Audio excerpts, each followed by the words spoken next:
S4SES is the Child of Educational Anthropology Network, or EAN, a small group of advocates of the popularization of educational anthropology, not only at the College of Education, University of the Philippines, S4SES is the Child of Educational Anthropology, but also in the general practice of education, a small group of advocates research, of the popularization and policymaking anthropology in the Philippines. Not only at the College of mounted an exhibit on the life of the Child of Educational Anthropology, but also in the general practice of inspiration, a small group of advocates research, particularly and policymaking anthropology. Not only at the College mounted elaborated on the life of music, conducting sama-samang pag-practice of improvisation, a workshop for high school students and old ballerina. Teacher Joy, parang dalawang sound. Mounted elaborated Teacher Joy, parang may dalawang nag-play na sabay.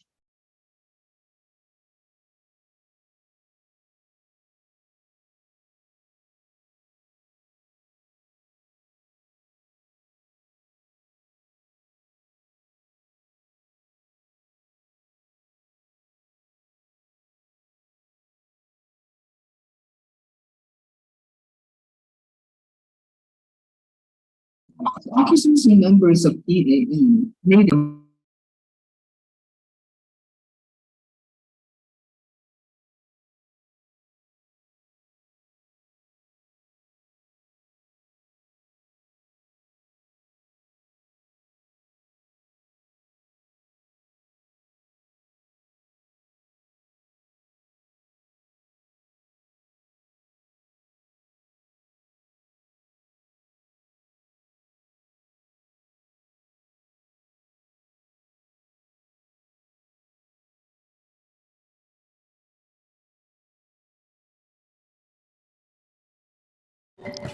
For its maiden activity, S4SES mounted a national forum on contextualization in basic education on March 10, 2018. Some members of S4SES facilitated a seminar write-shop on gender issues and educational ethnography for the Gender and Development Research Capability Building at Tarlac Agricultural University in Camiling, Tarlac.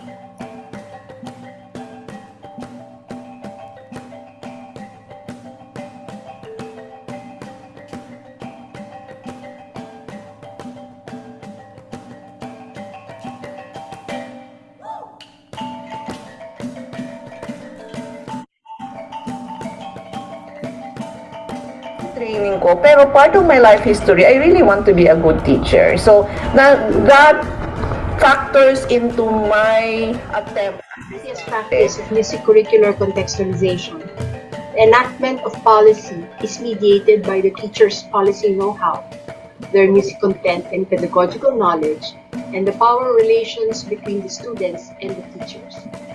That you have to relate the curriculum sa context, sa mga local resources. Or if it's indigenization, you have to relate the context. The teacher writers enact the policy. Second is to analyze their agency. And pangatlo is to examine yung mga contextual factors that influence people making. To deepen relationships, to create relationship, to strengthen this network of relationships, because it is in these conversations na yung emotional capital natin ma-deploy natin kasi mas marami tayo. You are not alone.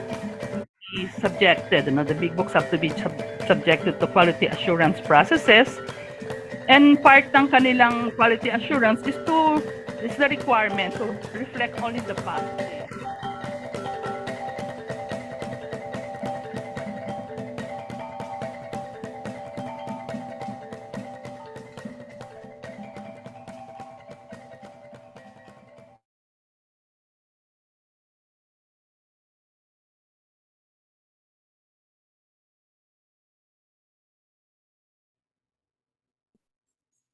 Teacher Andy?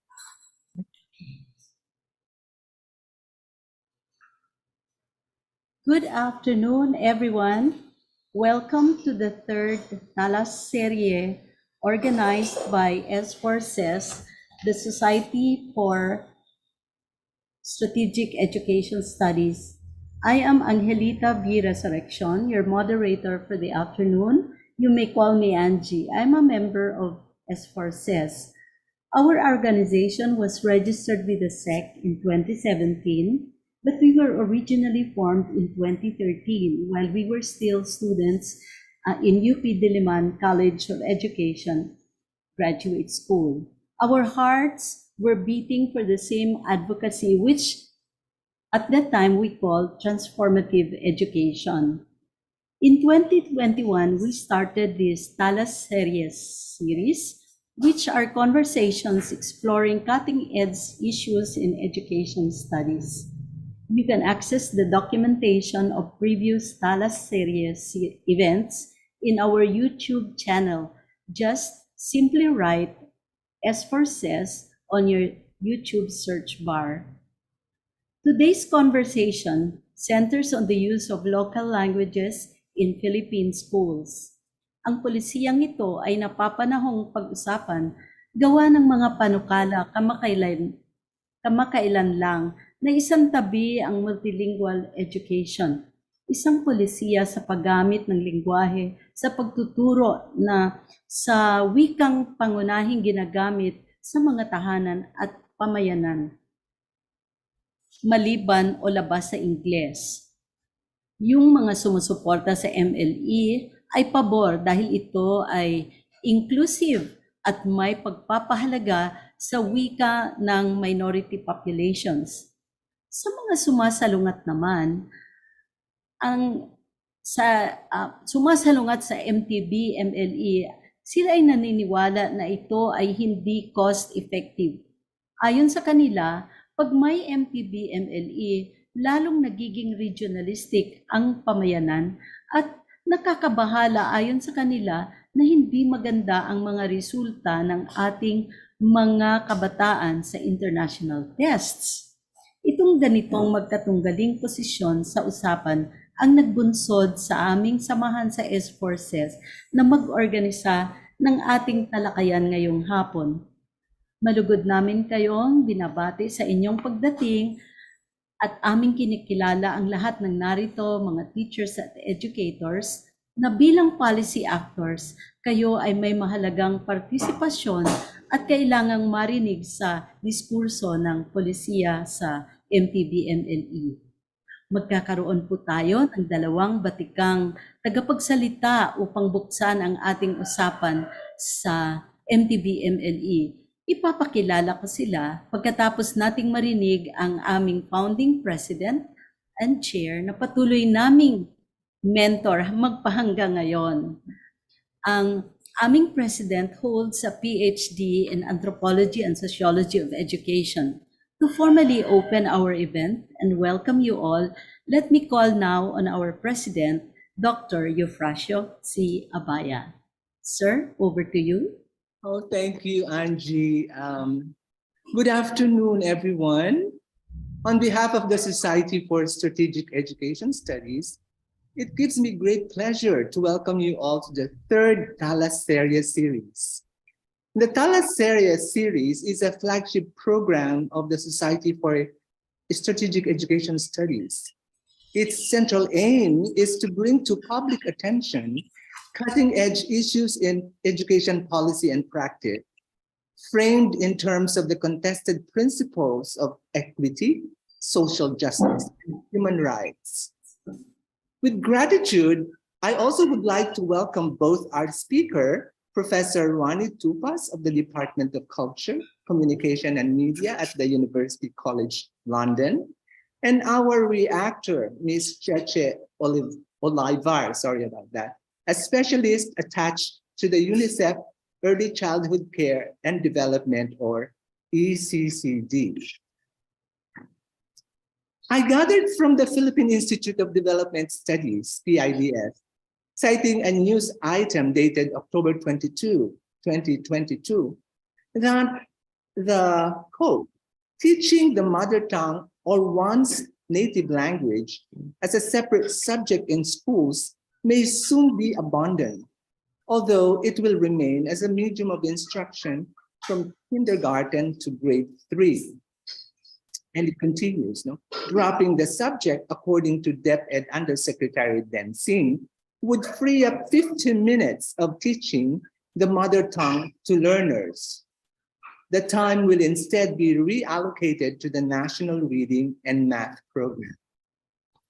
PIDS added that DepEd is, quote, already readying to make major pivot to a fully bilingual program if a law will be passed amending or repealing Section 4 of RA 10533, suspending the use of mother tongue as a medium of instruction for K-3. These developments, I speculate, will certainly invite strong reactions from the advocates of MTB-MLE on the one hand, and celebratory responses from those who support the current dispensation on the other. So this third TalasSerye, titled No Turning Back, the Fate of MTB-MLE in Philippine Education, therefore, provides the needed platform for a serious unpacking of this controversial education issue. Welcome, everyone, and thank you for joining us. Okay. Maraming salamat po, Dr. Abaya. Napakahusay ng iyong pagplaster po ng perspective para sa ating meeting ngayong hapon. Salamat po. Dear participants, teachers, educators, and fellow members of S4SES, you can look forward to an exciting conversation this afternoon following the exchange between our two distinguished speakers. However, may I first make a couple of requests to make our meeting proceed smoothly po. First, let me say that as participants, you have the option to open your cameras to allow others to see you and know you. However, may we request that you keep your microphone shut or mute yourself unless you are speaking with intent to join the conversation later during the open forum. Secondly, as the meeting proceeds, you are welcome po to type in your questions in the chat box. Spaces are provided by Zoom and YouTube if you are viewing us via live feed in our S4SES channel. There will be an open forum at the end of the talks of our two speakers. You may raise your hand at that time if you want to ask your question live. So now let me proceed to introduce our main distinguished speaker in the person of Dr. Ruwani Tupas. Dr. Tupas is currently lecturer at the Department of Culture, Communication and the Media, Institute of Education, University College, London. He holds a PhD in the English language from the National University of Singapore, which he earned in 2003. He earned his MA in English Studies at the UP Diliman. Dear participants, let us now welcome our speaker who will present his topic, No Turning Back, the Fate of MTB-MLE in Philippine Education. Tupas? Magandang araw po sa inyong lahat. I hope you can all hear me. Just to give you a sense of how, a bit complicated my gadgets are. I am actually looking at everyone on my phone, and but you are hearing me through another, which is my desktop where my slides are. So for as long as I think you can hear me and you can see my slides later, I think I'm okay. Okay, so una po, maraming salamat. Thank you very much po. I mean, this is really such a wonderful moment for me to be in the midst of really great educators. And one of the things that I ask myself, what can I do, in the midst of those who are deeply on the ground talking about, a topic that is very dear to everyone's heart, at least for those of us who are in this presentation. So first of all, again, maraming salamat sa invitasyon. Mayad-ayad nga adlaw kinyo nga tanan. For those of you who don't know, I am an Aklanon. I grew up in Aklan, studied in Aklan. Kaya fluent ako sa Aklanon, fluent din po ako sa Ilonggo. Alright. And hanggang ngayon sa mga messengers ko, sa messenger ko, parating may mga mga parents, mga kakilala ko, mga classmates ko dati, nagsusumbong tungkol sa kanilang mga mga anak, right? At sa kanilang mga teachers. And so my access to it, of course, would be in terms of these kinds of reflections, as well as advice and so on and so forth. So what I'm going to do actually, when Teacher Ched basically invited me and to talk about this, and I said I might want to give it a different take.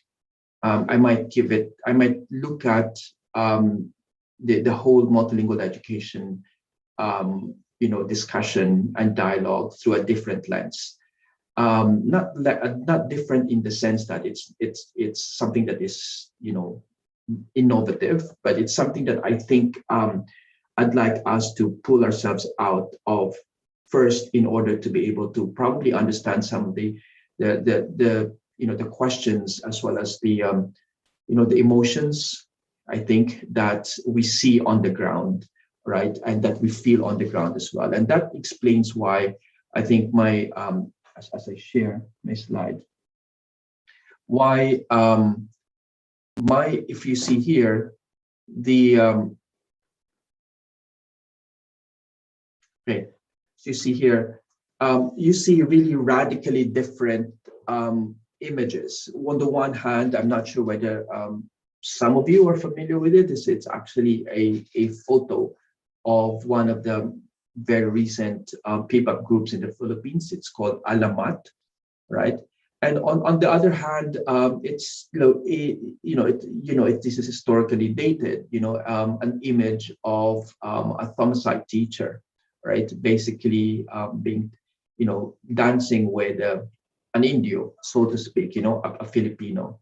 And what I'm going to do is basically just to juxtapose these two images, and to juxtapose, different kinds of attitudes and beliefs that are generated out of these photos and out of these images, as I talk about my own experience and as talk about my own research online in social media as well, where questions about language, where questions about multilingual education, about language and dialects, I'm going to talk about it later on, all right, very much are animated discussions, especially among our young, especially online. I've written in a sense quite substantially about everyday multilingualism in the Philippines. And online in social media, you actually get to see so much of that discussion and dialogue that I think it's important that we need to tap into, and to also realize that there are conversations and there are dialogues, in these different spaces that I think are also learning and teaching opportunities for everybody. So that's where I'm coming in. So you will later on be listening to a P-PAP group as well. But before that, of course. So my main point basically here, of course, would be that language attitudes are embedded in everyday practice of multilingualism. And it's important to bear this in mind, that in everyday conversations, in everyday interactions, these language attitudes are alive and kicking, in other words. And because they're alive and kicking, we know that these attitudes translate to practice. These attitudes translate to policy. These attitudes translate to, how we confront and how we embrace transformative pedagogy, such as that of, for example, of MTB-MLE. All right. And so the point, and because of that, I think, to me, one way to address all of this is to look at a broad and a grounded approach, meaning, one that recognizes the mundane, one that recognizes the everyday approach to promoting multilingualism and multilingual education in the country as well. So what exactly do I mean by, language attitudes embedded in everyday practice of multilingualism, and what exactly do I mean by a broad and grounded approach to promoting multilingualism and multilingual education? I think that's basically what it's one way, in other words, to engage in these conversations, and that is where I am going in this presentation. But let me step back a little bit first. I think in my own I think we all are familiar with this term. It's something that is mobilized, all the time. But I think it's important to step back a little bit and talk about what exactly we mean by multilingual, by the term multilingual, right? I come from, and before moving to London some years ago, I studied, taught and lived in Singapore for 20 years. Right. So the example that I'm going to talk about here will be drawn from that, because that's also a context that I'm quite familiar with. So when we initially think about what is meant by multilingual, we talk about the different languages, in a particular community that is present. So when people mobilize the term, I am multilingual, our society is multilingual, our country is multilingual, the first reference would be reference to the distribution of languages, right? So languages there are multiple languages in my country, there are multiple languages in my community, in my home, and therefore it's multilingual. All right. So in Singapore, for example, of course, you have multiple languages there too. You have English, you have Mandarin, you have Malay, Gujarati, Malayalam, Bengali, Tamil, and many other languages, of course. All right. So when people refer to Singapore as a multilingual country, people refer to it as having multiple languages being spoken in this country. All right. But that's only the first step to looking at what multilingual actually means. Because if you look at the way languages are put together, so to speak, in a particular society, like for example in Singapore, you will see that their distribution is pattern distribution, and it's not just equal distribution across the values across different languages. Right, as you can see here, yes, there you have multiple languages, but you see how these languages are also hierarchized.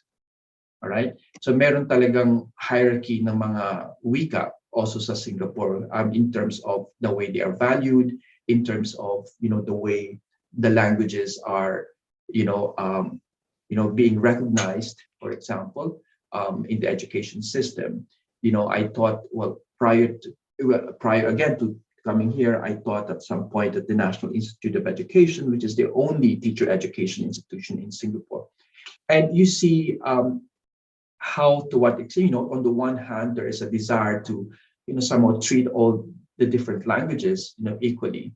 But, in practice, the way it's being taught, the way the curricula are, being formed, you see that, the values associated with different languages vary as well.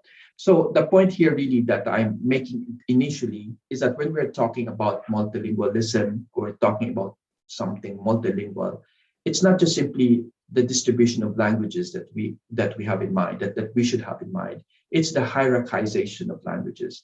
And therefore, when we're talking about how to deal with multilingual issues, we have to deal with inequalities of multilingualism. All right. We have to deal with, for example, not just inequalities between languages, all right, but inequalities between speakers of these languages. And I think because ultimately, when we are talking about language issues, we are really talking about issues concerning the speakers of these languages. Kaya kung mababa ang tingin, of course, research bears me out here, but mababa ang tingin ng tao if a particular accent, a particular language is being mocked, for example. Hindi naman talaga accent or language na yun yung minamock ng tao. It is the speakers themselves, all right? And so there's always, there's always this need, there's this need for us to recognize that when we're talking about inequalities of multilingualism, we are really talking about structural inequalities between speakers, unequal power relations, for example, between speakers of these languages. And therefore, we need to address this if we are talking about language issues as well. All right. So having said all of that, therefore, so in my own understanding of MTB-MLE, and of course not just in the context of the Philippines, but also in other parts of the world, there are different but related understandings of why MTB-MLE is first and foremost being recognized. You have, for example, a discourse. It's that MTB is a discourse, a byproduct of the recognition of minorities, linguistic minorities, for example, or communities, right? By bringing forth multilingual education, by bringing forth mother tongue-based multilingual education, we are in a sense, centrally recognizing minoritized linguistic communities. And I think the important point to remember here also is that I usually use the word minoritized rather than minority, because when we're talking about linguistic communities and we refer to them as minority linguistic communities, there's always a sense that there's something that is intrinsic to these linguistic communities, that they are indeed a minority community.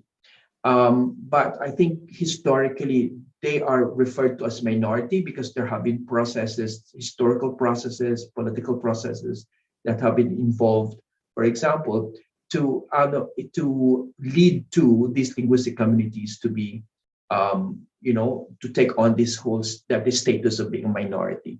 That's why minoritized, I think, to me, is an appropriate description to talk about these linguistically marginalized communities, because they have gone through the process of minoritization. Okay. Another way, of course, is that we also, of course, something that is very, very clear to everybody. It's a pedagogical solution to learning challenges. In different parts of the world, I think, empirically speaking, I think it's already a given that given the way, strategic use of the mother tongues, for example, strategic use of our local languages, right? Learning improves, in other words. And when you're talking about learning improvement, it's not just simply learning improvement in the classroom itself, but basically in all forms and all instances of learning difficulties of students, because we are starting off with something very familiar with the students, with our pupils, and therefore by strategically using their communicative repertoires, for example, we are helping facilitate or scaffold their learning. Of course, we also some also look at MTB-MLE as an effective mechanism for language maintenance. I guess in language maintenance literature or research, one thing is very, very clear, that when it is used in school, all right, there is a much higher chance for a particular language to be maintained, to be kept alive by their communities as well, all right? And of course, subtly, without necessarily being explicit about it, recognition of these and use of these in the classrooms, for example, gives out the understanding to everybody that such languages are important in our community and therefore must be studied as well. Of course, we can also look at the MTB-MLE as an ideological response to nation building and linguistic nationalist, agenda, because I think historically,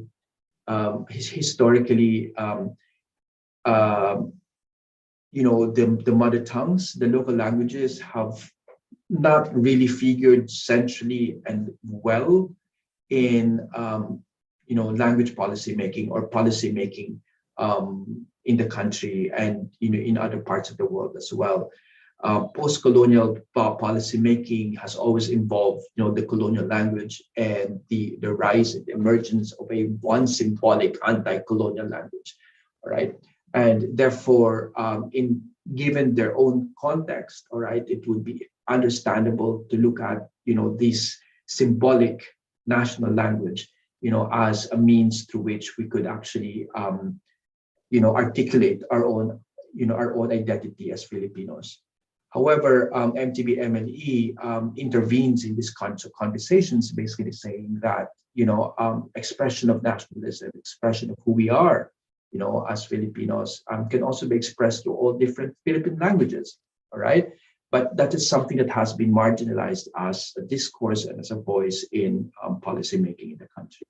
So, as an ideological response to nation building, in other words, that MTB-MLE is essentially a part of ourselves, a part of us as a nation as well.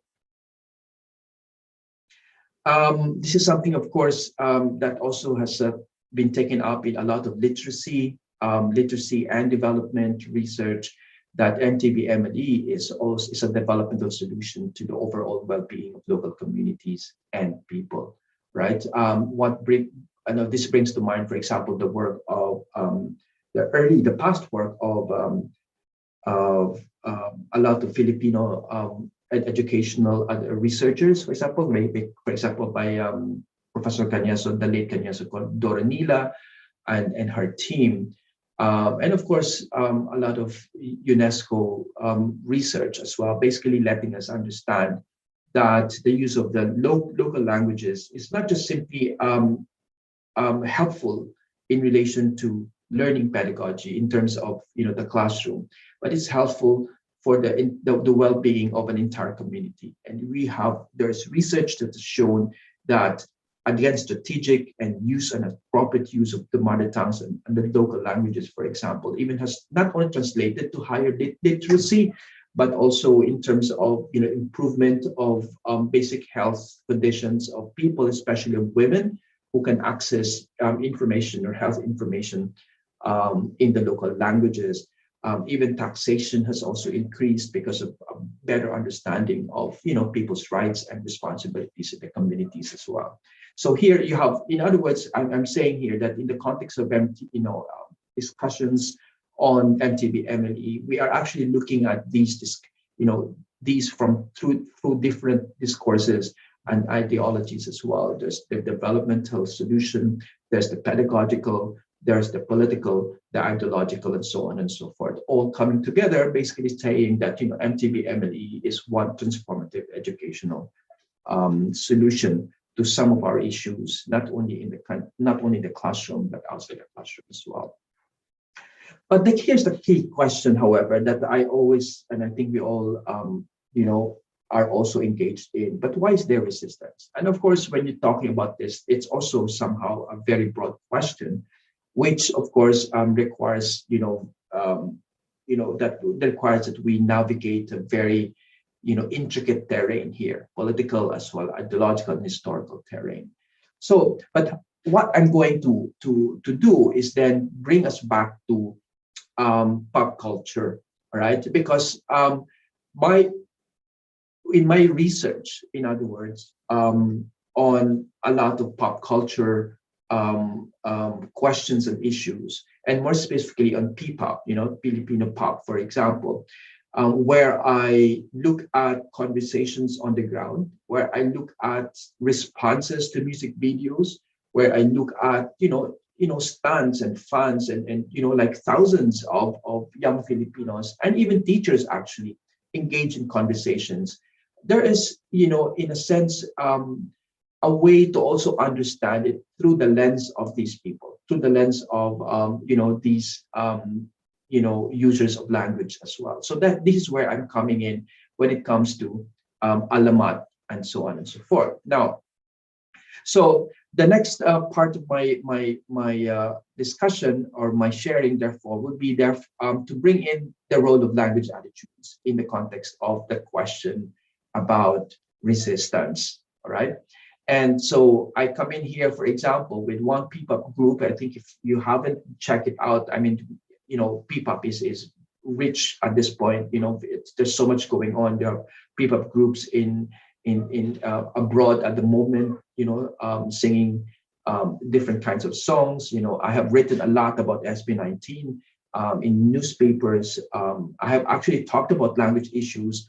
In fact, my interest in pop culture has been ignited by my being a fan and being an 18, meaning a stand of SB19, and therefore led me to writing about them in different newspapers and in different platforms as well. And because of that, also brought me to many other opportunities as well. But here my focus would be on Alamat because explicitly it is, they really state that one of their core missions actually is for Alamat to elevate the status of regional languages to the national mainstream. All right. I won't talk about the rich discussions behind this mission. You can always check out different social platforms of this group because there will always be questions and discussions about it. But that's where I'm starting. All right. Talking about and following this group and basically figuring out, so where's the resistance coming from? All right, among these students, among quite a number, thousands of Filipinos.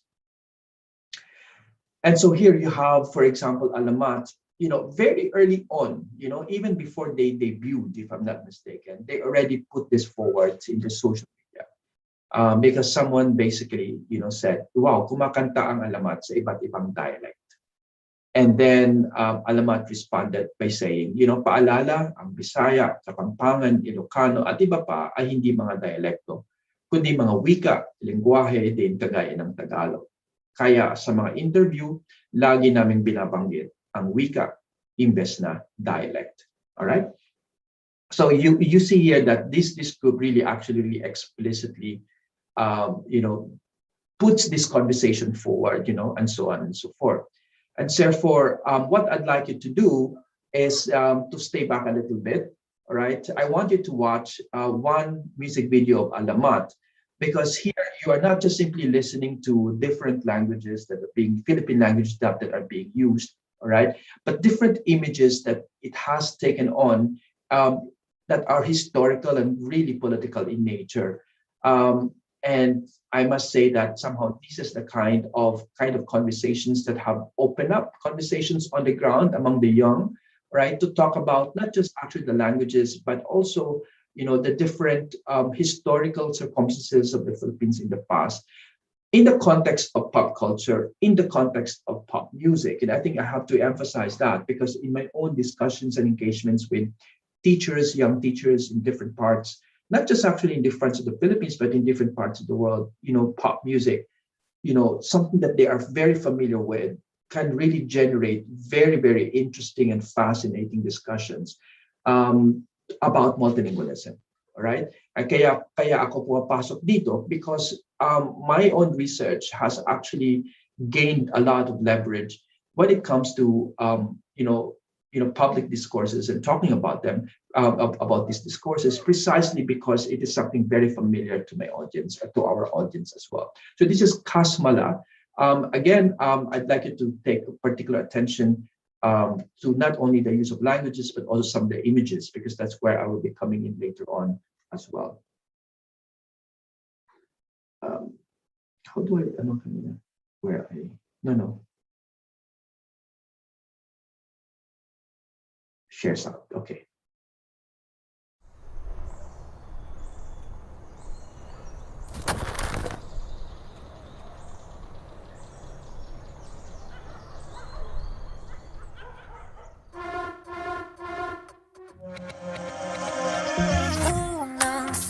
pa pala ang sumingsi sa gitna, inahulog na ako.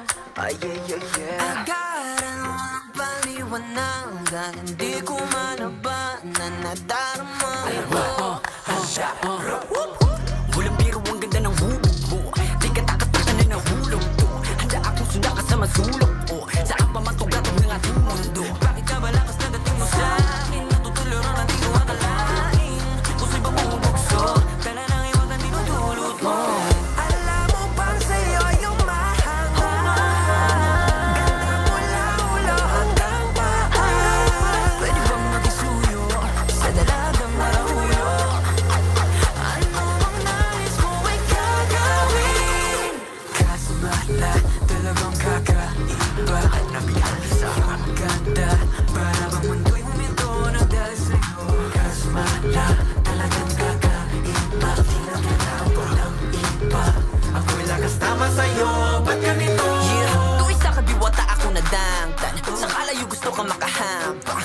siya lang kung medyo nag-arekta.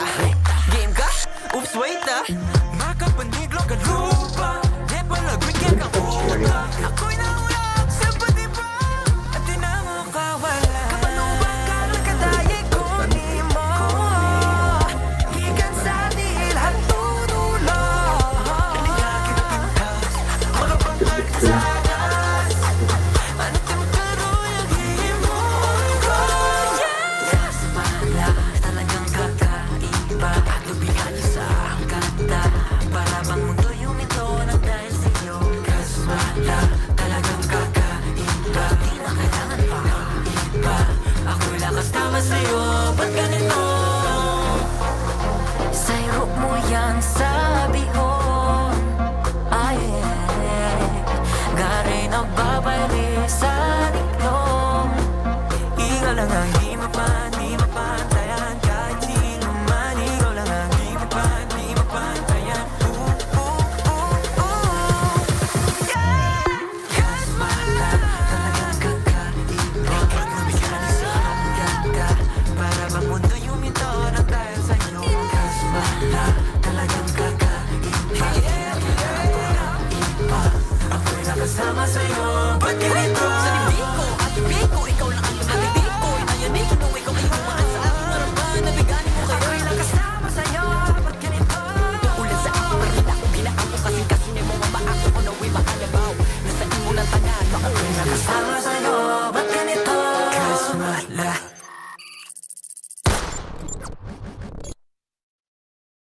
Okay. All right. So maraming salamat. So one of the things that actually then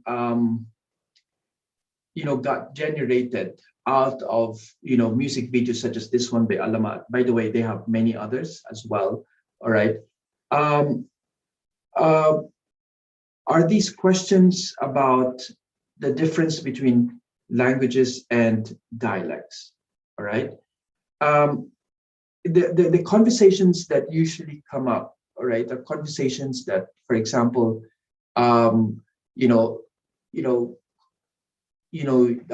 let's say listeners making comments about the use of different dialects and the use of different languages. So ang ginawa ko basically was to give understand kasi in these kinds of comments, you actually have thousands and thousands. And in fact, I have a few already, some students who have already come to me.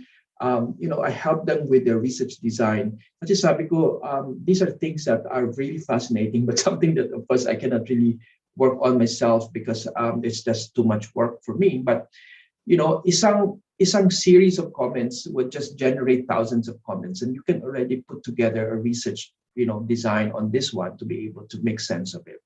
But this is what I see, or this is what I've seen on the ground, when we're talking about white dialect. Bakit nga ba talaga dialects? Kasi nga, when people get, let's say, corrected or being told that actually Philippine languages are not really dialects, but are actually real, legitimate languages. Sumasagot sila.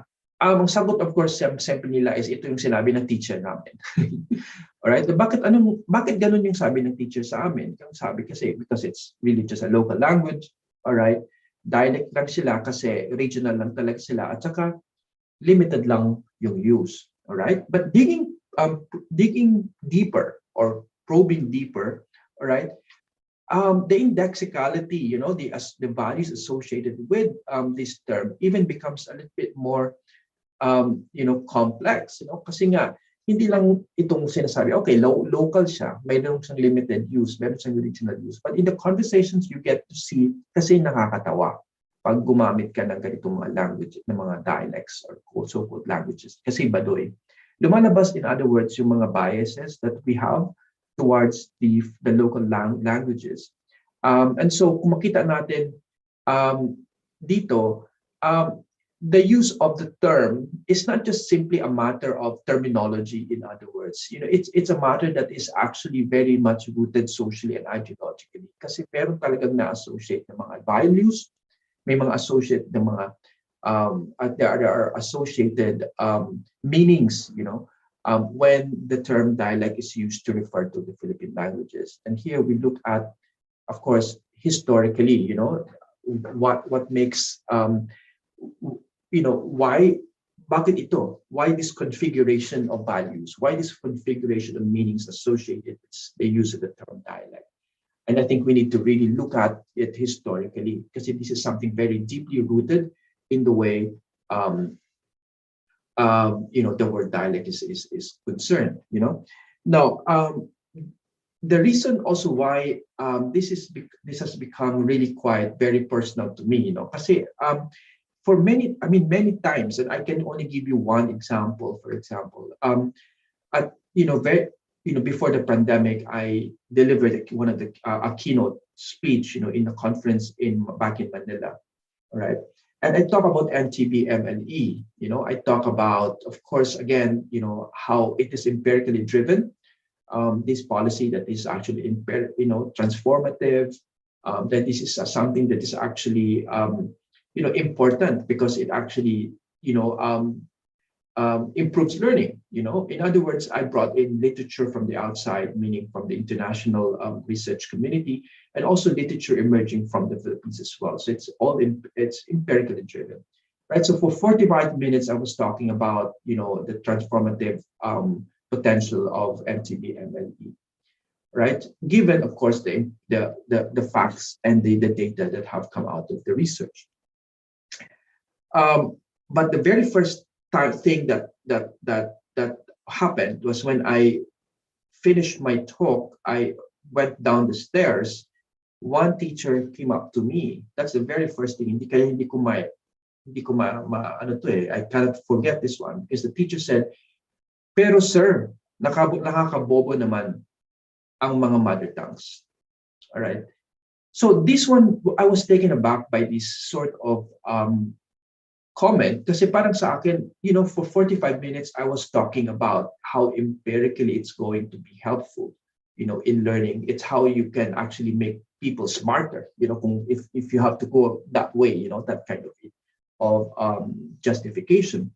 But somehow, this teacher must be coming from somewhere. Na the empirical work, the facts, all that information that I gave for 45 minutes, parang there's like an ideological blockade, in other words, na hindi pumapasok sa kanya. All of that information was not coming to her, right? Because there's like some kind like an ideological, boundary na that is put up around her na hindi pumapasok. So paano nangyayari yun? So that's why I kept on coming back to this example, precisely because it is one of those many examples that actually emerge out of conversations during workshops and so on and so forth. So anyway, so if you go back to to Kasmala, Kasmala, if you look at the lyrics only, it's actually really more about just simply talking about someone's obsession with a woman, someone's obsession with a partner. All right, that that I'm obsessed with her, for example. But if you look at the music video, it is actually multi-layered. So it's this kind of obsession with something that is in reference to our colonial past, for example. So you see here RG, you see here RG, one member of the group, who's from the Visayas, a Waray speaker, basically being danced with, all right? Kasama niya yung someone who is in white, complete white, and so on and so forth. Now, this is, of course, really, again, as what I said, this is in reference to, drawn from, colonial, aspect of the past na kung saan, white teachers taught, the so-called local population. And behind that, of course, yung kay RT would be, the alphabets, the English language in general. So somehow it's making reference here that, the music video, a lot of discussion would come out of this from the students themselves and also from the teachers in teacher training, right? Kasi hindi lang talaga, tatanungin mo anong obsession nito. It's just obsession na hindi siya maiwan-iwanan at hindi niya maiwan-iwanan. right? To the point na kahit wala na yon, wala na yung you know, the real teacher, the white teacher, in reference to the photo on the left, andito pa rin sa kanya, umaaligid-aligid pa rin ito yung someone he is obsessed with, you know, which is someone, of course, dressed in white, anonymous white. Here we are talking about, you know, the difference between colonialism and coloniality. All right, a lot of people are saying, "Ay, wala na tayo sa age ng colonialism," which is actually true. All right, but coloniality basically means that, you know, practices and ideologies and thinking, you know, processes that were nurtured, that were introduced and imposed at the time of in the past, continue to impact, you know, our own practices, our own everyday lives. They are still lurking around us, in other words, and so on and so forth. The same thing with Alas. Kung nakita niyo si Alas, Alas is Bisaya, from Davao City, right? Nakita dito sa isang pool, there's another white person na parang hinuhugasan siya, right? Parang, you know, he's not clean enough and therefore somehow kailangan siyang i-brush off yung kanyang skin. This is, of course, in reference to this particular, you know, really stunningly first, you know, and I don't know how to describe it actually, you know, you know, an image of, this one is by actually President McKinley, basically in reference to this particular quote, "Oh, you dirty boy," basically saying, you know, that, you know, the role of colonialism was to, you know,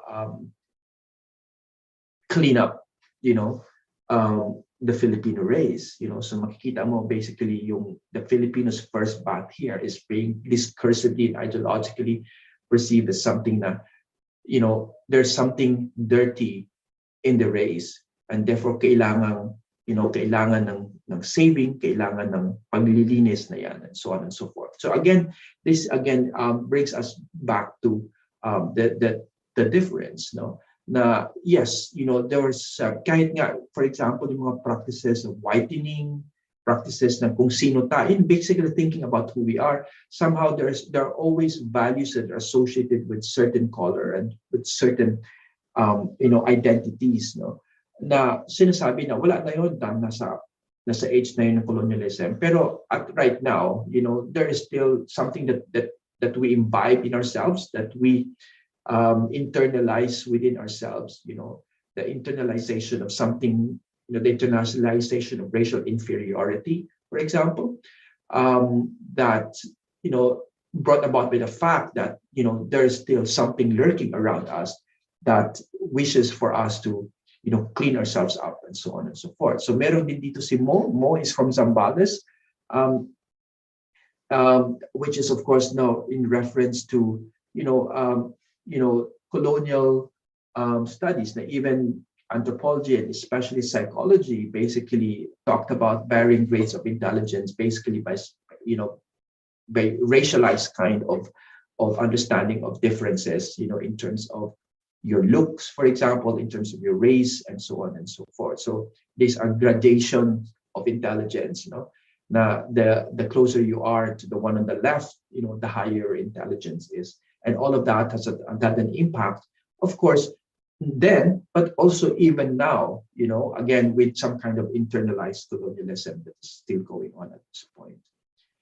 You have Taneo here from Kalinga, all right? He was the first one in the music video to come out, right? And we see here, of course, again, a stunningly sad, unfortunate event in our historical, you know, in our history, you know, when Filipinos, I think we all know this, but again, you know, in conversations on the ground, walang masyadong nakakaalam nito, right? Na, you know, this is actually in reference to our past, right? Na some of our fellow Filipinos were sent to the United States early on in the 1900s, right?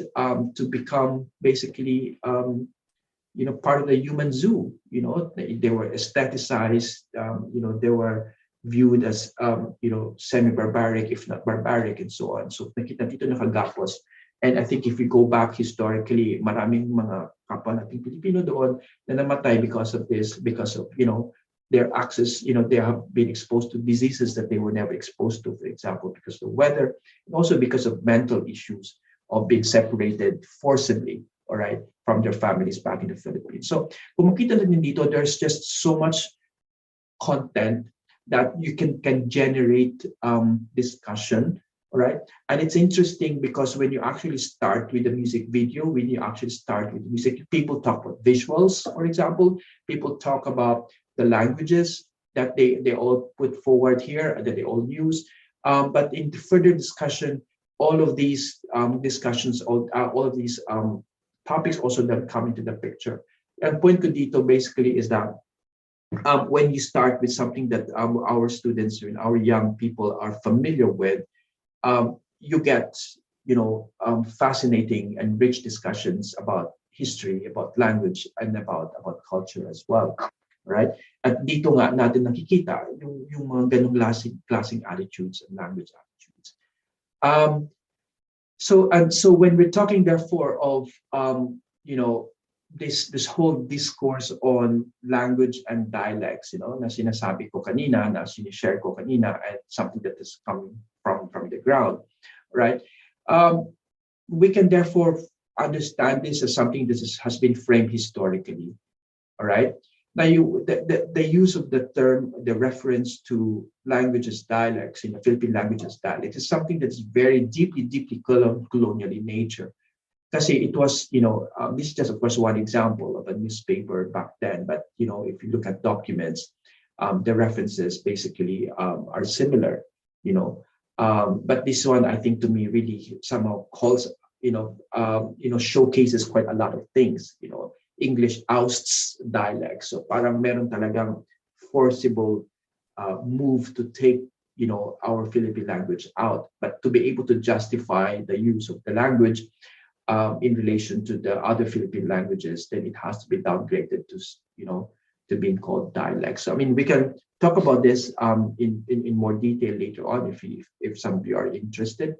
But the point here I'm making is that the language attitudes concerning Philippine languages, concerning people's values and how they devalue and mock even their own languages, for example, we can explain this not dahil 2 weeks ago or last week itong tinuro ng teacher natin, but it's because this has been framed for us historically. So the point here, therefore, is that the way forward to me is what we may all call, this is something really, hopefully very established coalition from the ground. That, acceptance, the embrace of multilingual education, for example, of mother tongues, of local languages, for example, would have to be done through multiple entry points in society. Hindi lang isa, hindi lang dalawa, kundi different multiple points, for example. And I'm in one recent workshop that I did, there's one teacher who said, I'm also in a group chat with some of parents, kasi may anak din siya, and she could I could sense so much of the devaluing and mocking of the mother tongues by the parents themselves, na nagiging badge of honor pa na hindi alam ng mga ng mga anak nila na kasi yung mga local languages kasi nga tinuturuan nila mag-Ingles halimbawa. And so, when I say coalition from the ground, I say, that teacher, basically just engaging the parents in that group chat is by itself already an opening, all right? Kasi you are engaged with, parents who are involved in the practice, the everyday mundane practice of language attitudes, for example. And this is what I mean by coalition from the ground. Hindi isang entry point, different many entry points and spaces, for as long as I think we are all working towards, getting everyone to somehow, rethink their attitudes towards their own languages. And this is where, again, I won't mention this, but this is where Alamat continues to come in, because they are actually explaining. And by the way, I'm not in a position, I was never part of this kind of discussion. That's why I'm really interested in how they're committed to it, at least the management, the alamat themselves, all right, to explaining the difference between languages and dialects. So andyan na yung explanation, all right? Ano ba ibig sabihin ng language, ano ba ibig sabihin ng dialect, bakit ganito yung position namin, all right? And then you have, again, these are not just in the hundreds, but in the thousands, basically responding to, something like this, like salamat po sa pagbabahagi ng impormasyon at kaalaman. Dapat tinuturo to sa paaralan eh. Alright? Yung sinasabi, admin, salamat, nag-gets ko na. Nag-gets ko na. Maraming salamat sa info, admin, ngayon alam ko na. Maraming salamat sa info, sa inyo alamat. Marami akong natutunan sa bagay tungkol sa ating bansa na hindi ko pa nalaman dati. Right? Kaya maraming salamat sa pag-exist alamat, marami sa ating mga Pilipino hindi pa rin nakakaunawa sa mga bagay. So I mean, these are just simply sample random examples of responses to these kinds of conversations. And interestingly therefore, I was invited, because of my work on SB19, I talk about languages and dialects kasi may issues din doon on the ground, so I think if you're interested, I talk about it, I wrote about it, I think it's in a Philippine Star article, right?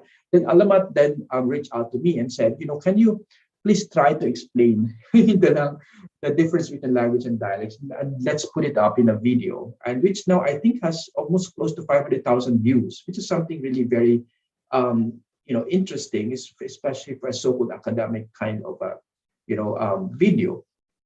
All right.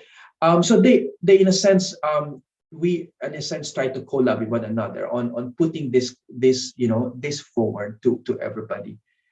So napunta na siya sa TikTok, napunta na siya sa kung sa atin pa minsan niya, sabi ko kahit wala na ako, binabala pa rin yung explanation ko dun sa mga debate na nangyayari in different social spaces as well. So if you're interested, there's a video. It's in the Alamat web page, basically on YouTube, if you're interested in this. And so I kept on. So this is something that I have been involved in and engaged in, writing about this issue in ways that are accessible to a lot more people. All right.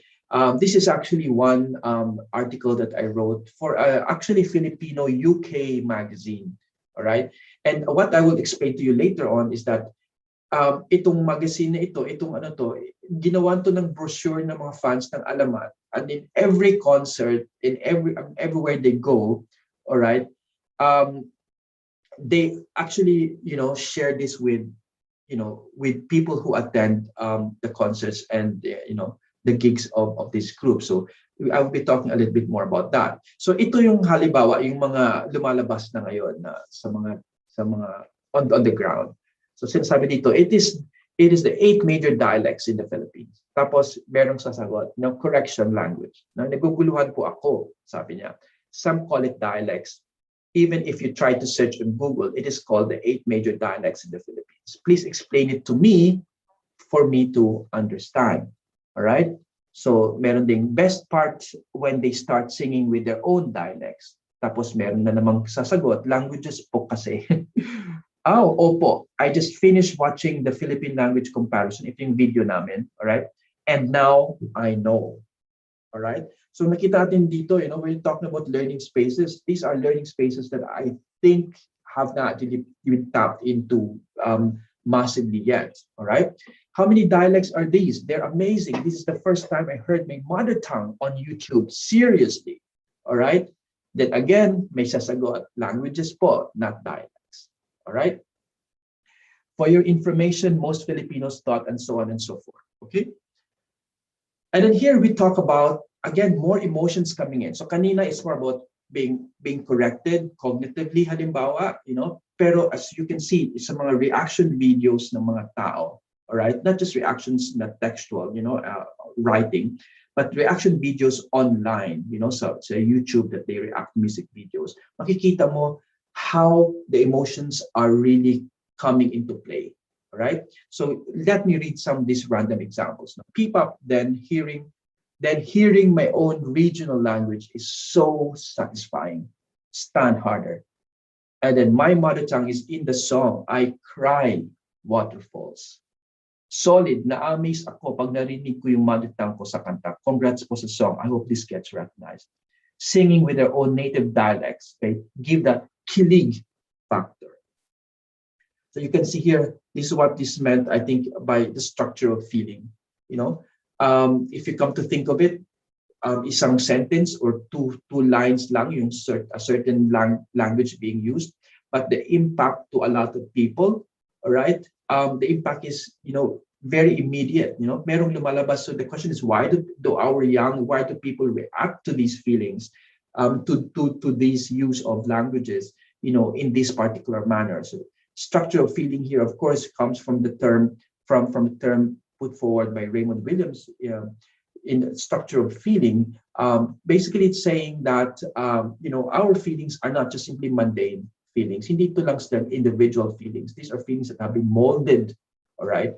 And we respond to historical, you know, we respond to history. We respond to politics, basically, when we are, you know, showing emotions and effective, different effective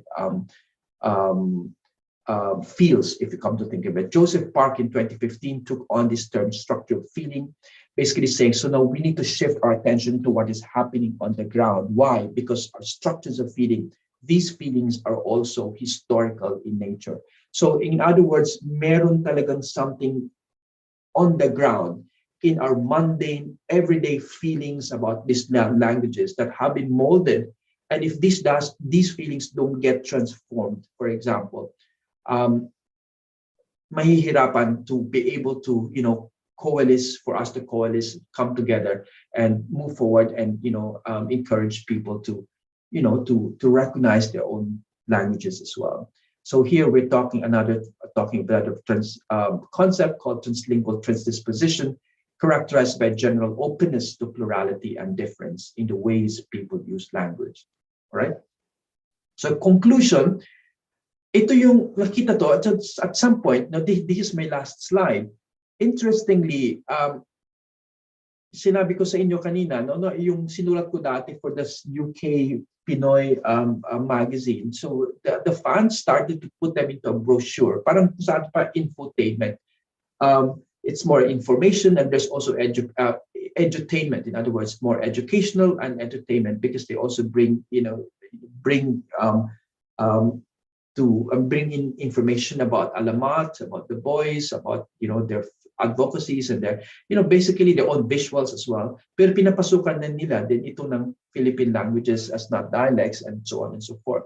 Now, interestingly, at some point, you know, I was na-realize ako, bakit ako tinatag? Maraming nagtatag sa akin. Nung tinatag pala is because the brochure has gone into different places. All right. So makita natin dito, you have alamat actually fans, all right, sharing the brochure and actually explaining the brochure. Again, you know, this is something that has been unheard of for me, as you know, as far as I'm concerned, because all I needed to do, I wanted to, was just simply to write about it. But, you know, the fans themselves, because they are now invested in it personally and emotionally, are doing their best. On the one hand, standing this group because siguro nagwawapuan sila, nagkagalingan sila, but at the same time, there's something different to how the standing also is involved, because there's something to learn from. Yung nakita niyo yung pictures on the right, I was nakita ko yan sa isang post also, na yung brochure nila actually bumalik, pumasok back sa classroom at binigay sa teacher nila. All right?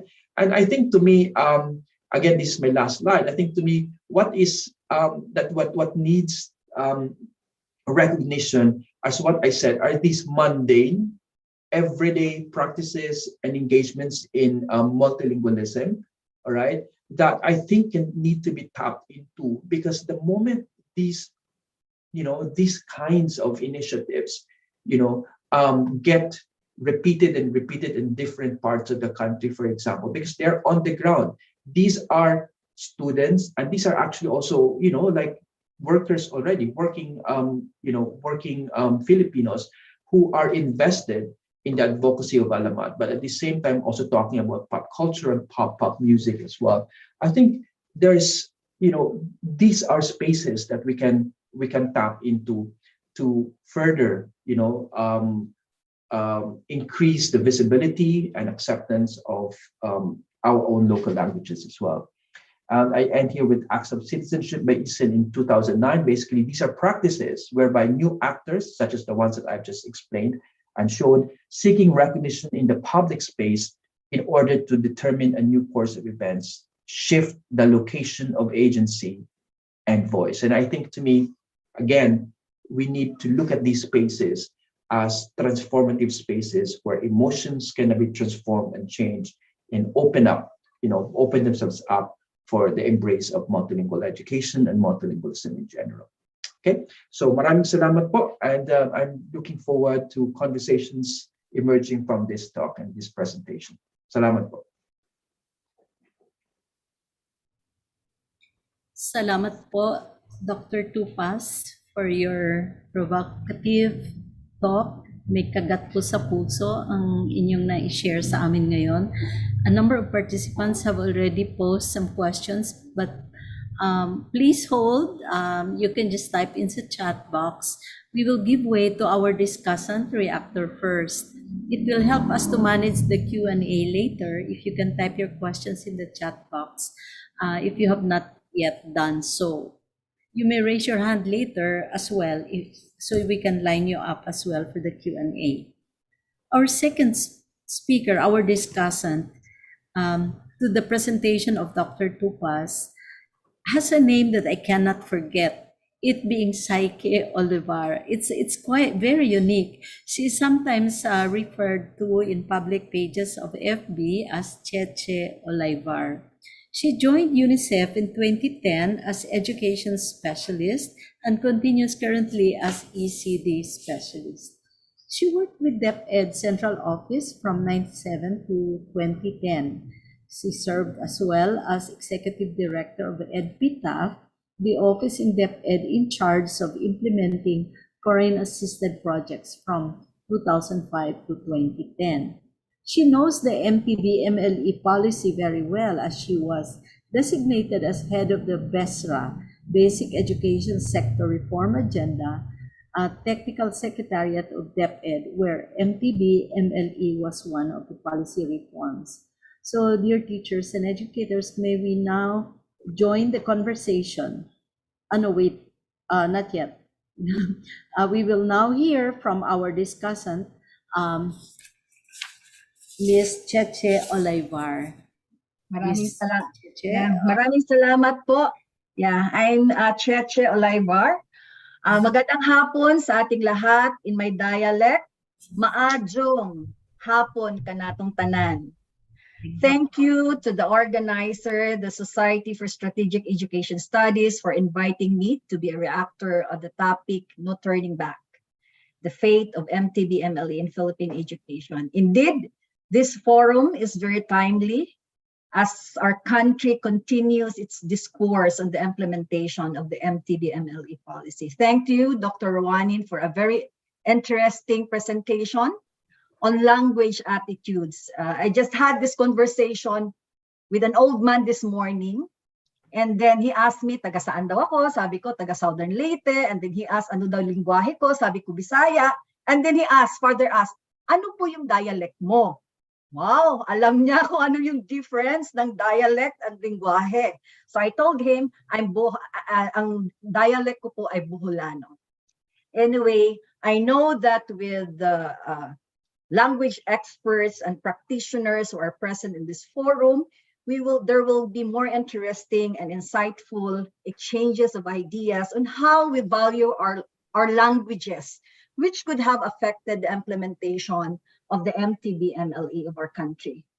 Hence, aligned with the advocacy of UNICEF, I will focus my reaction on the general topic insofar as the fate of MTB-MLE in Philippine education, particularly the importance of MTB-MLE as a pedagogical solution to learning issues, particularly among marginalized groups.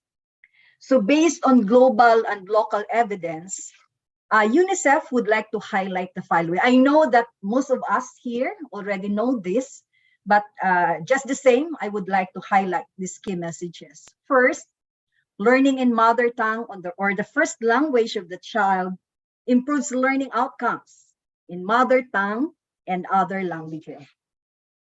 Researches conducted in different countries shows that children with access to mother tongue-based multilingual education develop better language skills in their mother tongue and national and international languages.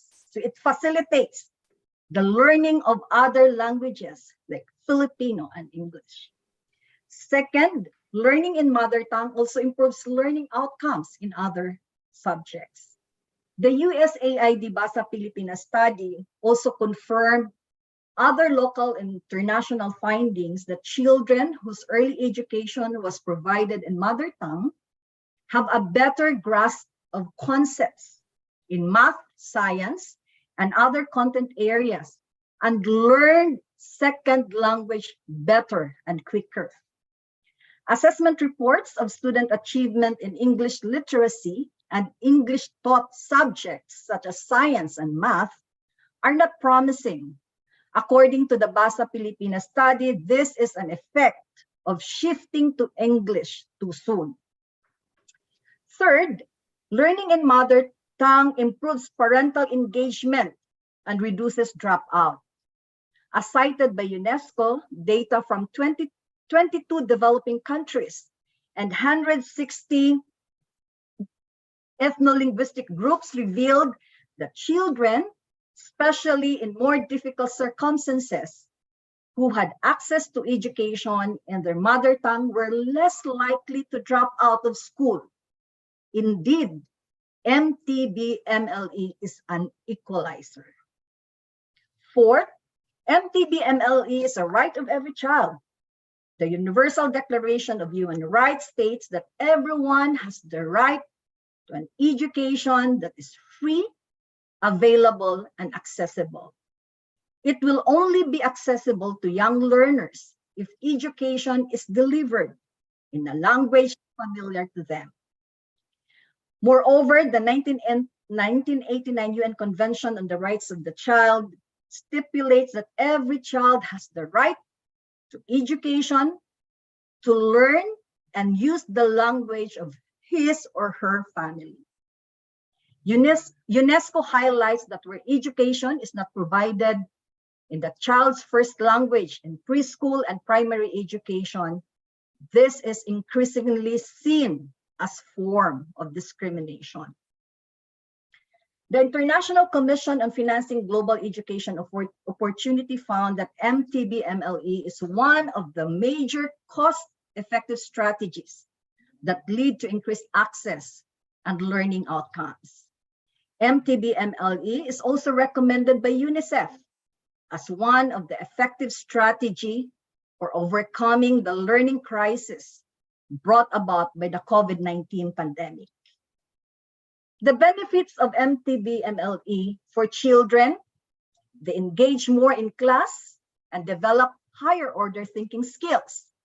They gain fluency and confidence in speaking, writing, and reading in their mother tongue, the national language, and English. For parents, they're able to be involved in their children's learning, increase the quality of their interaction with their children. They're able to support teachers and participate in the activities of the school. For learning, better academic results overall, higher enrollment, lower dropout rates, and higher fluency levels in both the learner's first language and other official languages. For the system, better learning means more efficient use of resources, resulting in savings in terms of time by teachers and administrators, and in terms of money in the medium term and long term. For livelihood, real learning and better language skills mean more access to job opportunities and more peaceful communities. As highlighted in the presentation of Dr. Tupas, MTB-MLE is an effective mechanism for language maintenance and developmental solution to the overall well-being of local communities and people. Specifically for marginalized indigenous communities, they can retain their own linguistic and cultural identities while proactively engaging with dominant wider cultures. With the passage of laws and adoption of DepEd policy supporting and institutionalizing MTB-MLE, the Philippines is seen as an example in the region in promoting mother tongue-based multilingual education. The initial 19 official school languages approved in 2012 are all spoken by 90% of the population. And to be more inclusive, DepEd in 2019 adopted the 4 minima to ensure that the languages of the remaining 10% have the following. First, written big books on language, literature, and culture. Second, documentation of the orthography or the conventional spelling system of the language. Third, documentation of the grammar of the language. And fourth, written dictionary of the language. However, weak implementation of the policy may have overshadowed its benefits. The major challenge that the country has been facing is the effective implementation of the MTB-MLE policy, especially in schools situated in linguistically diverse communities, and where dominant languages of learners still do not have the orthographies. Of the 80 plus living languages, only about 140 languages still do not have fully developed orthographies. In a study conducted by the Assessment, Curriculum, and Technology Research Center, a majority of the linguistically diverse community schools implemented a single language program where only language can be chosen.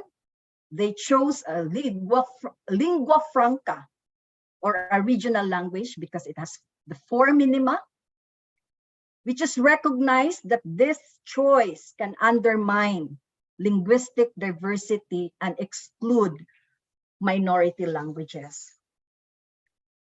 The choice of the language of medium of instruction is also a problem even in some areas where only one language is spoken by the community. In my recent visit to an indigenous community, which is monolingual, because their language does not have a fully developed orthography, they use the regional language as their medium of instruction. I could still recall how grade 3 learners shared that they hate MAPE or social studies as a subject because it is taught in a language which they do not understand. Although DepEd has provided guidance on what to do in areas where the mother tongue of the learners do not have the 4 minima in the meantime, clearly the capacity of key decision makers and implementers in the field is a big issue. A study undertaken by the Philippine Institute for Development Studies found that the top reasons for school not implementing the MTB-MLE are resources related, such as teachers lacking relevant materials, schools do not have dictionary of the language, and students lack textbooks in mother tongue. And from those who claim that they are implementing the MTB-MLE policy, only 9% of them have done the 4 minima.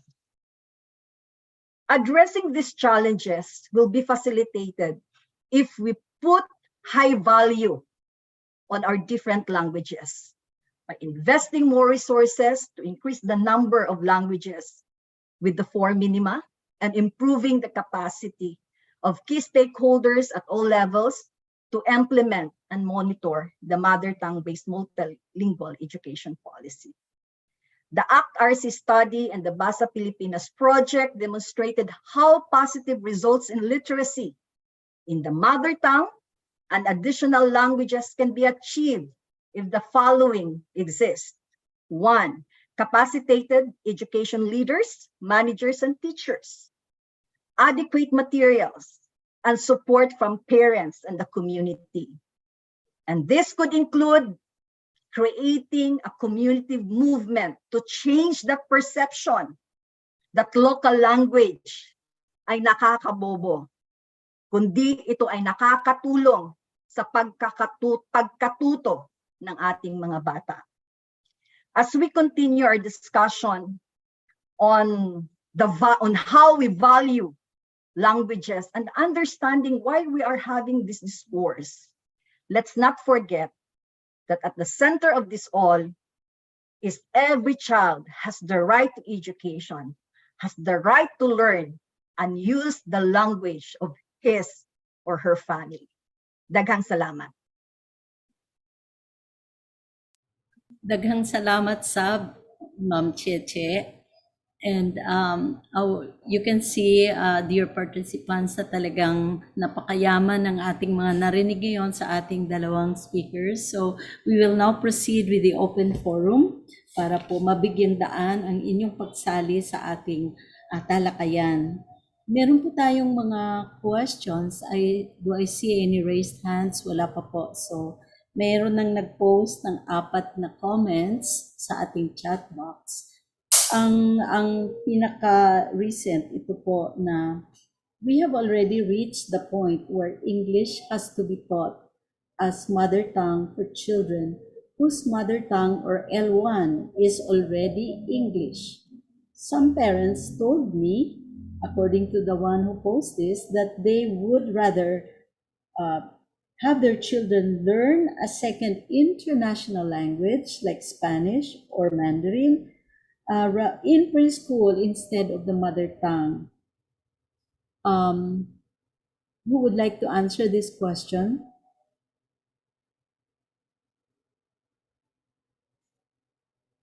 Is it Dr. Tupas or Ma'am Cheche? Yeah, I think I think the term mother tongue is something that also evolves, because when we're talking about mother tongue, we're just not just simply talking of it in terms of like your ethno-linguistic identity, for example. You're talking about it in terms of, your first language. You're talking about it as something that you have most access to, early on in life, for example. Kaya kahit sa mga anak ko actually they were born in Singapore, they were raised in Singapore, yung mother tongue talaga nila, if you have to look at it sociolinguistically speaking, is English. Is English. Ang ano kasi dito, I think to me, I go back to the whole point of my presentation, right? Hanggat ang importante kasi talaga is we need to dig deep into the fundamental assumptions that we have about our own languages, the languages that we speak. Ang point ko dito is hanggat hindi equal ang pag-value, ang pagtingin natin sa sarili nating mga wika in relation to, let's say, the more dominant languages. Hahanap tayo ng dahilan kung bakit ayaw natin. Alright? Yung halimbawa yung materials, no? I mean, materials are, for example, very, very practical issues that we have to deal with. Alright? Pero gamitin ito as a way na wag na lang mo nang mag-MTB-MLE, wag mo lang tuto kasi nga wala tayong materials, di ba? But kung sa atin pa, parang it's in a sense, parang it makes sense, no? Pero actually, historically, if you come to think of it, no, like 1899, when this whole notion about medium of instruction at the time of the Philippine-American War was all, brought forward, palitan yung mga local languages in favor of English, for example. Yung issue ng lack of materials, andun na eh. Ginamit na rin na siya na kailangan English na lang talaga kasi walang materials. All right? And if you look at the discourse on itong sinasabi, I think in in research, the politics of distraction. The politics of distraction, meaning,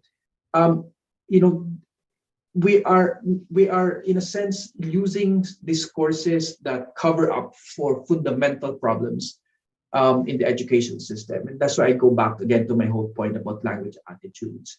Na at the end of it all, ginamit nila itong lack of materials as a reason, as a justification na dapat iba yung medium of instruction. And if you look at it historically, the educational discourse has never left this kind of a track. In other words, pag ayaw mo, gamitan mo ng kasi walang materials. Hindi ibig kasi pwede kasing walang materials, then let's do something about it. Right? On the other hand, people who actually devalue it would then say walang materials kaya huwag natin gawin ito. All right? So to me, I go back to the fundamental issue. Kaya nga I put forward again for discussion, na there are fundamental language attitudinal issues, that need to be unpacked from all of these discourses, right? And we all go back to pag mababa talaga ang tingin mo sa sarili mong wika at sa sarili mong lengguwahe, all right? Hindi papantay ang pagtingin mo sa paggamit nito sa halimbawa sa classroom and education system. And we also have to realize hindi ito yung mga responses natin, hindi naman talaga ito yung mga parehong responses ng mga parents in other parts of the world. Makikita lang naman ito, the configuration of these responses is very much Pinoy yung dating, di ba? Very, very much Pinoy. Iba sa iba kasi if you look at the high ranking, even if you have to look at it empirically, high ranking economic countries in the world, economically advanced countries in the world, top 10, for example, globalized economies. Most of these countries, all of these countries use their own local languages, and so on and so forth. So medyo we need to look at our own discourses at saan galing itong mga diskurso na. Yes. Related po dun sa sinabi niyo po, Dr. Tupas, ito pong isang comment ng isang nating participant na referring to your story about the teacher na nagsabing nakakabobo ang mother tongue. Na sabi niya, maybe the teacher was thinking na since the language did not have scientific and mathematical terms, maybe hindi siya na-intellectualize. Therefore, sticking to them will keep students from learning science.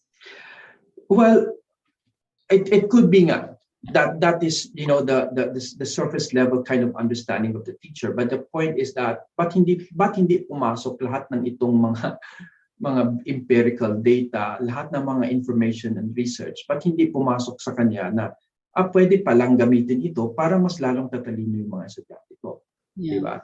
So I guess at the end of the day, it's still it was an ideological battleground for me. I would still think it's an ideological battleground. Na okay, so fine, kung nakakabobo, then let's do something about it. Right? Hindi yung kung nakakabodo ay wag natin gamitin. Diba? It's a different kind of trajectory na nakikita ko. And that's why I said it was an ideological battleground at that point. Kasi parang merong alam mo yun, yung tipong 45 minutes ka nag-talk about it and all the facts, hindi man lang question yung facts na binigay mo, hindi question yung mga information and empirical research that has actually, shown the value and the wisdom behind mother tongue, the use of mother tongues, hindi question. Alright? Pwede kasi yung pwedeng, you use this research pero ito problemado yung research methodology niya, problemado ito, hindi Hindi lang talaga pumasok sa kanyang ideological system kasi nga there is this push away from all of this kasi something is keeping us from us thinking of these possibilities in another way. Yeah, again it boils down to attitudes, no? The position of us. And actually yung comment nga na yun very much related doon sa nabanggit ni Ma'am Cheche kanina na in fact, mas magaling nga, mas humusay nga ang mga bata na natuto sa mother tongue. I think yun ang essence ng presentation ni Ma'am Cheche na hindi nga nabobo, humusay dahil sa kanilang pag-unawa sa mga input sa kanila. Meron po ditong comment po, another recent one, MTB-MLE is a commendable idea if the particular area has homogeneous ethno-linguistic demographics like Cebu, Bohol, Southern Leyte, not in a heterogeneous or mixed area like Baguio or Zamboanga. What can you say about this? I have something to say, but perhaps siguro si Ma'am Cheche can also say something about it also. Yeah.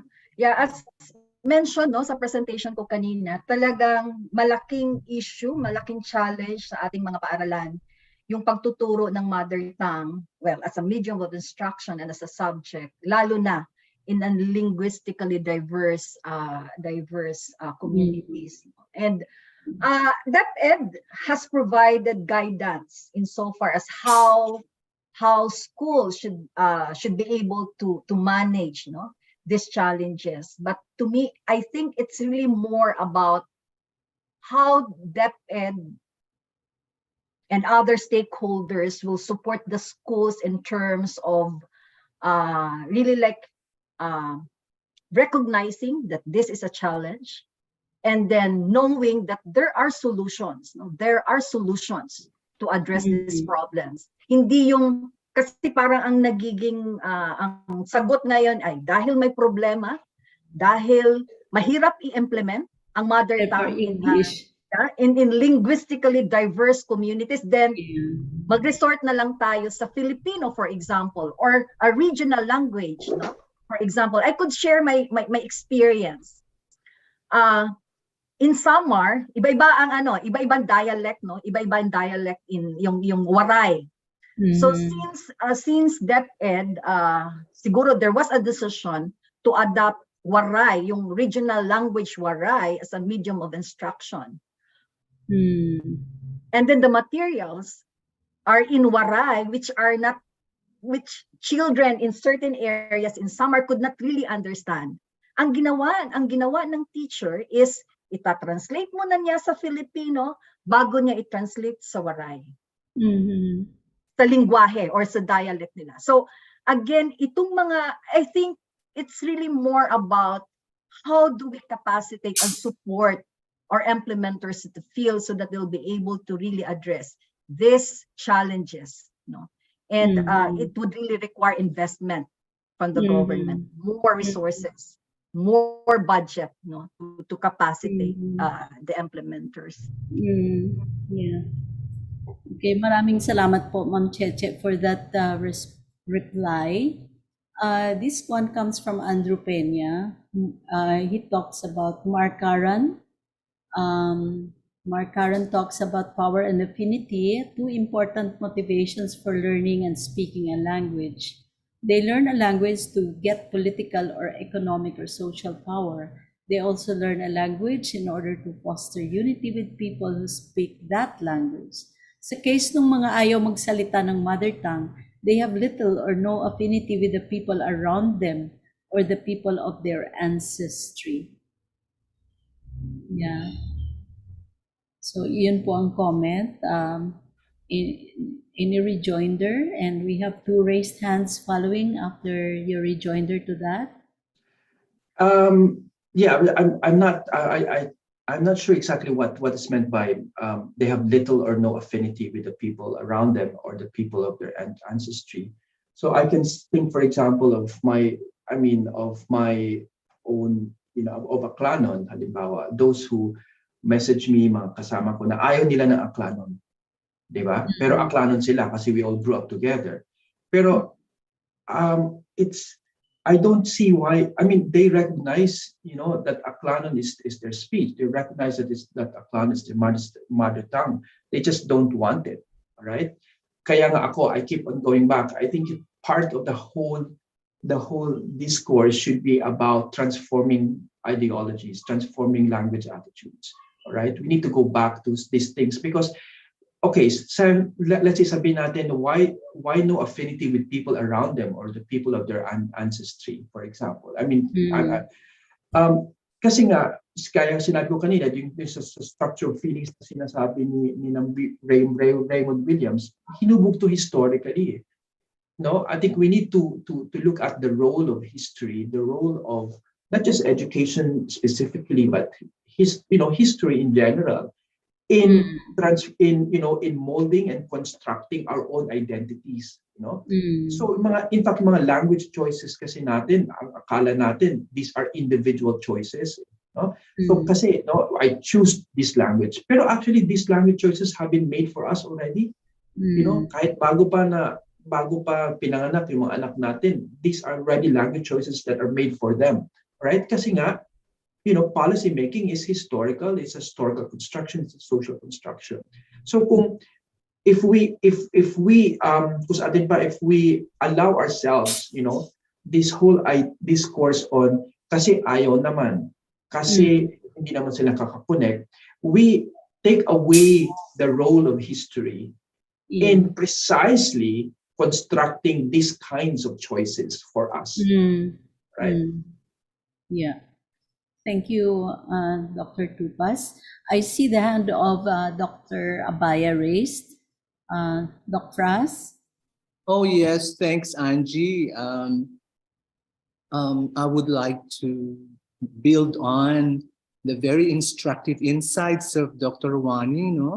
Mahalaga yung sinasabi niya sa atin na yung historically constituted yung mga attitudes natin, yung ideologies that we hold.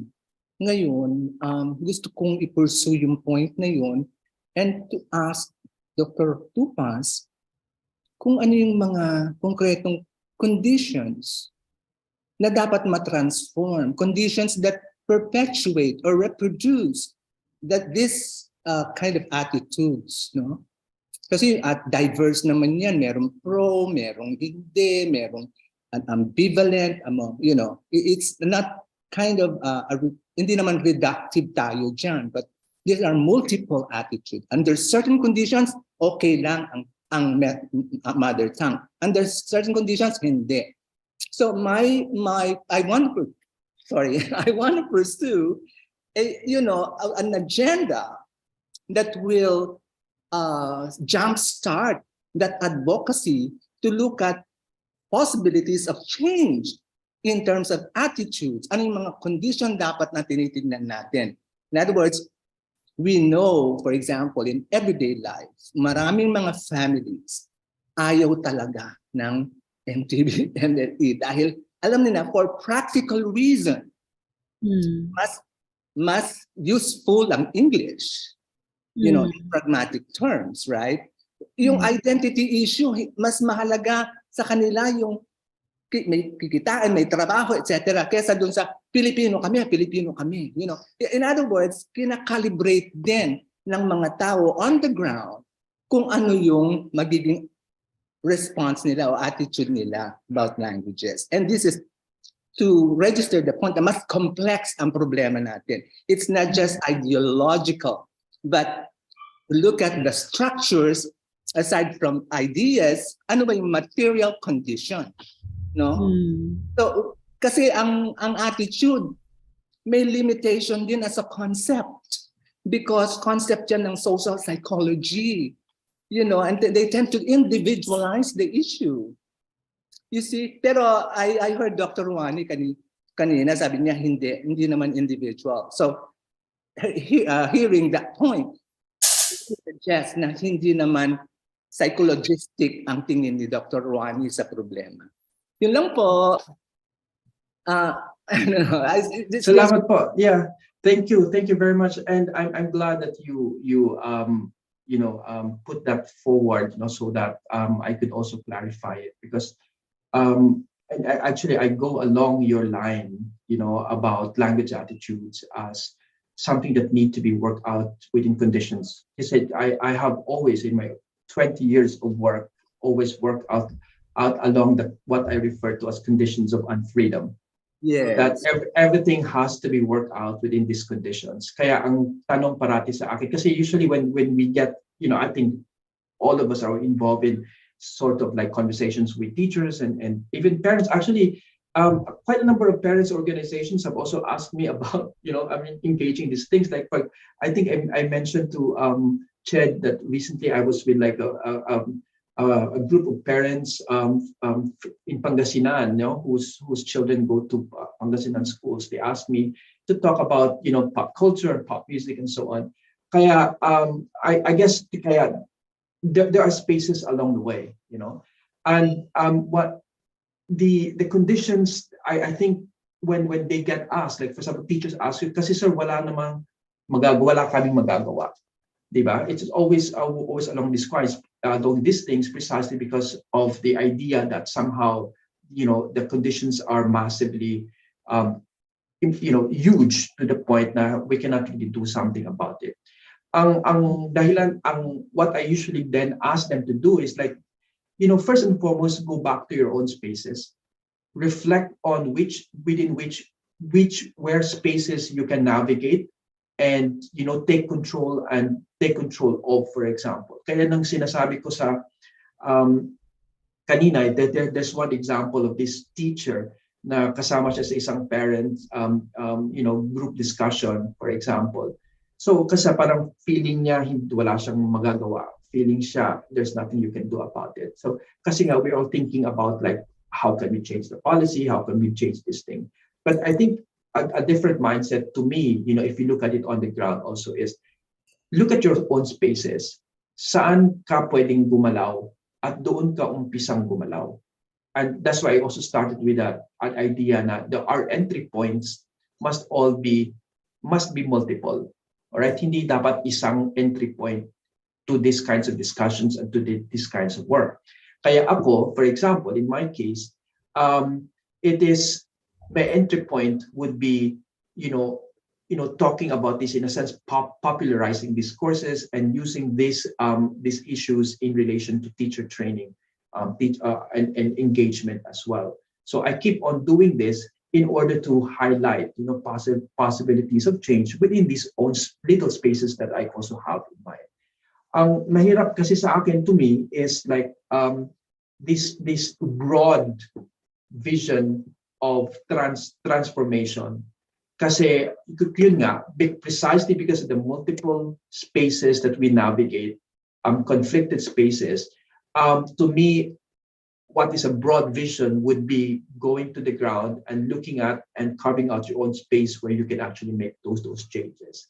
So again, to me, my space is in social media.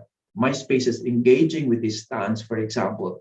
Just one example, if you look at the comment section, for example, of just one video, sasabi nila, ay, ang ganda, iiyak, tapos ay, talaga, pag-aaralan ko na yung sarili kong wika. I go back to ask my mother na, kung tatanungin ko na yung tatay ko, tatanungin ko yung nanay ko, I will now go back and relearn my own language. Bakit kasi hindi ako tinuruan ng nanay ko? Bakit kasi hindi ako tinuruan ng tatay ko? Mga ganon. So all of these things, I think, to me, are spaces within which, such transformation can happen. I do, as what I said, as what Dr. Abaya, Professor Abaya said, language attitudes are not and should not be deemed simply as psychologicalized, right? It shouldn't be.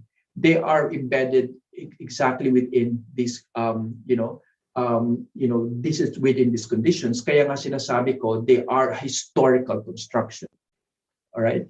Hindi siya like, individual yan. Hindi pwedeng individual siya. All right. They are historical construction. Kaya yung structure, even the feelings that we have towards languages must be viewed as historicized and politicized for that matter. And the way to move forward is exactly to unpack these feelings, because pwede nating tingnan itong structures of feelings na ito as spaces where such transformation can begin. Angie, naka-mute ka. Angie? Sorry. Thank you, Dr. Tupas. I have time for one more question, but that's it. Marami pa po talagang tanong, pero mukha namang may konting sagot na nabigay from the previous answers. So Mark Ritchie, you're next to ask question. Thank you, Ma'am Angie. Sir, I have a question here. How can we advance MTB-MLE po when there are educational institutions which characterize their networking efforts and even pursuit of better school rankings with the use of EMI or English as a medium of instruction? And in connection to that, how can we make education in the context of MTB-MLE liberating when people see that there is ranking or prioritization of languages? Thank you. Annie, Yeah, I mean this is definitely massively kaya nga, because we are working against conditions that are both ideological and structural in nature, right? So there's really no way out here that is easy. So like I just would like to, for example, give you one example. I have recently worked with, for the past number of iterations with the Ateneo University on multilingual education and language education, for example, and we attach it. Actually, we had it. But I forgot the name that the teachers usually gain points for. I think it's for CPDF point. Is that the one? Yung continuing professional development points from the Commission of Higher Education for them to renew their teacher's license, for example. So anyway, so we talk about these things, we talk about the conversations, and then CPD, thank you. Then many of these teachers then started to work with me and with us, for example, in their respective institutions, all right? To cut the story short, now we have a long-term, huge research project with Bicol University that has been initiated by the teachers themselves between the College of Arts and Letters and the College of Education, collaborating together on transformative language education, decolonizing language education within Bicol University. At this point, I'm also engaged with teacher training with them in order to change their own curriculum and so on and so forth. I guess to me, I go back to my point, there's no one big vision, big entry point to this, but the more that we continue engaging conversations with specific groups of people and institutions, you will have these concrete changes along the way. So isa kong example na ginamit na from conversations, it translated to research approved by the university on figuring out, how do we decolonize language education in our own university, and exactly then how then will this translate to changing the curriculum within the university as well. So I think that's one way to do it. But a big one, I think, is a huge one. I think we need to really be more concrete. Mm-hmm. Okay, let me just read this comment po, Dr. Wani, from Joy Timbal Guadalupe. Since you advocate the use of music in Alamat, Joy says there is much use of music in learning and the intuitive forms where music can affect engagement. However, similar to MP advocacy, the road to appreciation of local musics, song, and dance is also dependent on musical preferences, normally conditioned by socialization, media, life ways. Music education also needs to indigenize musical knowledge similar to the development of language, orthography, etc. Ma'am yes. Just one thing quick lang po. Yeah, which is why I think the way is not to move back, but to move forward and engage with these kinds of issues. Yeah. Yes. Nasabi niyo nga po na there are multiple entry points, and today we've just peeled a few of the layers and trying to really put a handle on these issues that are before us, since people are really trying to do away with mother tongue in our curriculum. Mga kapatid, gusto man natin talagang tanungin lahat ng mga nakasulat sa ating chat box, but we are running out of time. And I encourage those of you who are not yet members to become members of S4SES. We have a forum on Facebook, and we communicate with each other a lot, and we can continue this conversation in other platforms outside of today, kasi 6 lang po ang ating commitment to finish the event. So we really I had a wonderful time listening to both our speakers and reading the questions in the chat box. And we express our sincere thanks to our speakers today for sharing their minds and their hearts with all of us. As token of our appreciation, we are presenting them our certificate of appreciation. Let me share my screen so I can show them our certificate. I can read it for everyone. Okay.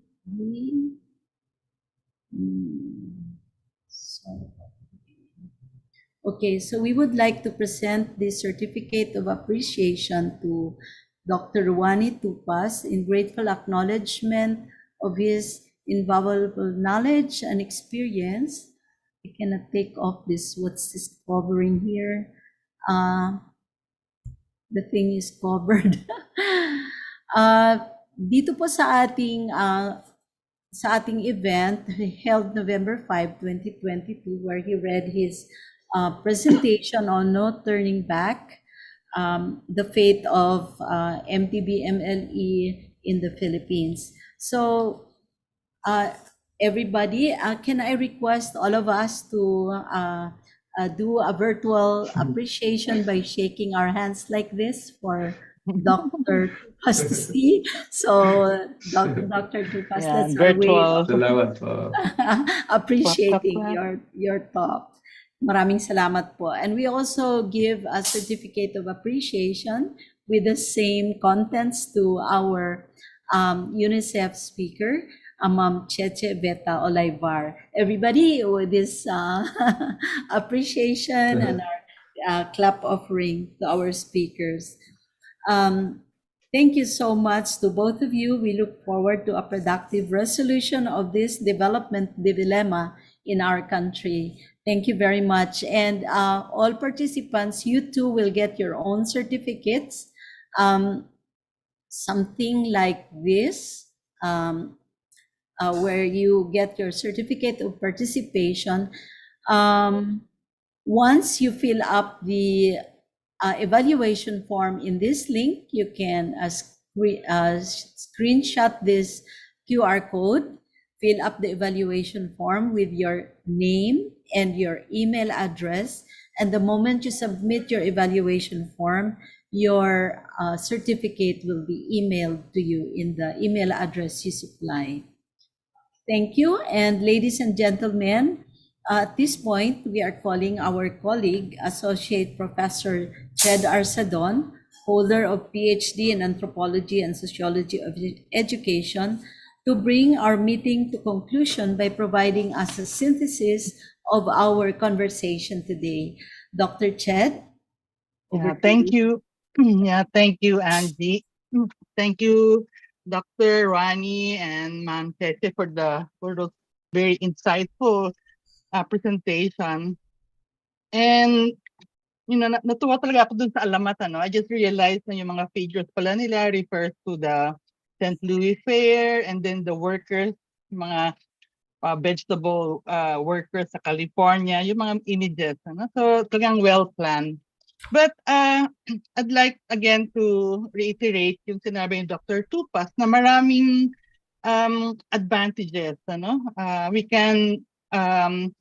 We can rationalize for MTB-MLE in terms of how it makes our society more inclusive, as we recognize the mga minority or IP groups. We don't call them minority groups anymore. That's why in MTB-MLE we engage with the people's organization, to this na-declare na indigenous, decade of indigenous languages ang 2022 to 2032.